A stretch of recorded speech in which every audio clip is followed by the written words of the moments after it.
Yeah. And But yeah, this the bad guy also mentions this Japanese folklore story about the spider's thread.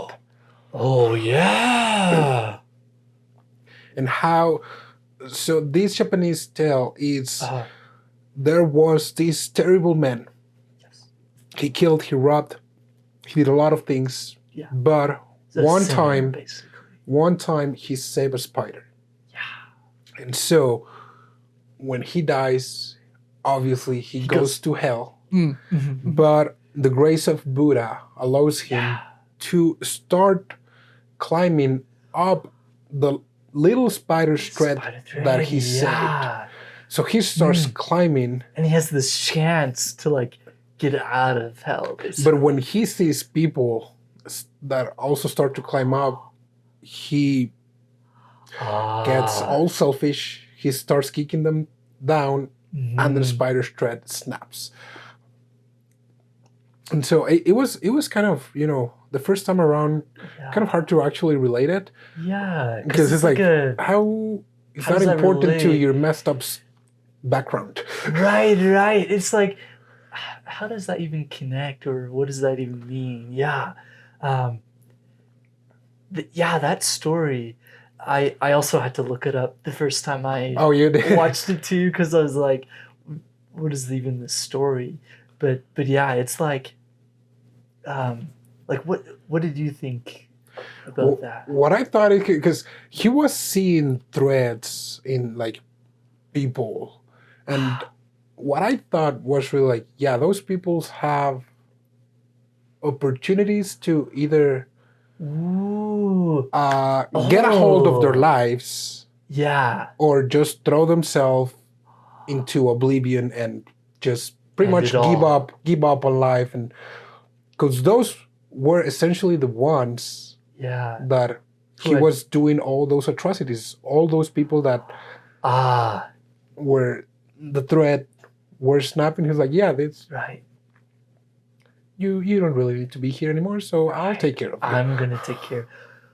Ooh, okay. That was so kind he of like kind of saw himself as that avenger, or maybe even the one like ending their suffering. Yeah. Ooh, which is kind of even more messed up. Yeah. But he kind of thinks that he has that position of doing that. Yeah. Since he sees those spider threads and realizes, hey, I have this void in myself, so I can take that responsibility and like cut that. Yeah. Since I can see it. Yeah. Ooh, what do you think about it? Okay. Right. I like that.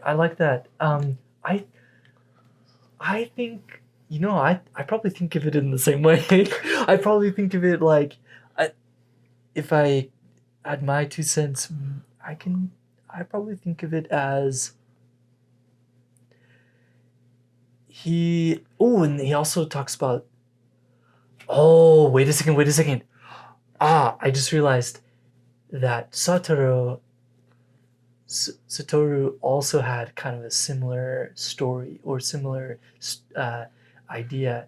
He thought of himself as a Grim Reaper, where every time he tries to save someone else gets killed or gets even more hurt, which he kind of says was like himself from the story of the Grim Reaper accidentally cutting short a boy's life who shouldn't have died on that day. So the Grim Reaper tries to revive that boy, and so that's where the chain of bad things happening to other people. So he sees himself as like that Grim Reaper himself.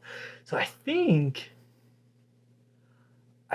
what the killer or the culprit sees is that like he thinks it's a mirror of himself to Satoru. Yeah, kind of like a counterpart. Like a counterpart. Where he was the one ending the misery. Right. The killer of the ones that the Green Reaper couldn't save. Yeah. The Green Reaper would save someone, Yes. But that would make somebody else suffer. Somebody else's snap. So the other guy would be like, oh, I'll take this one.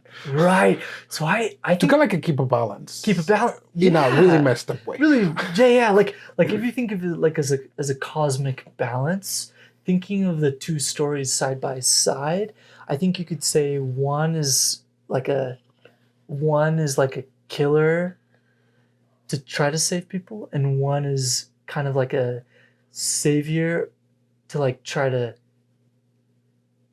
save people, but it still messes up stuff.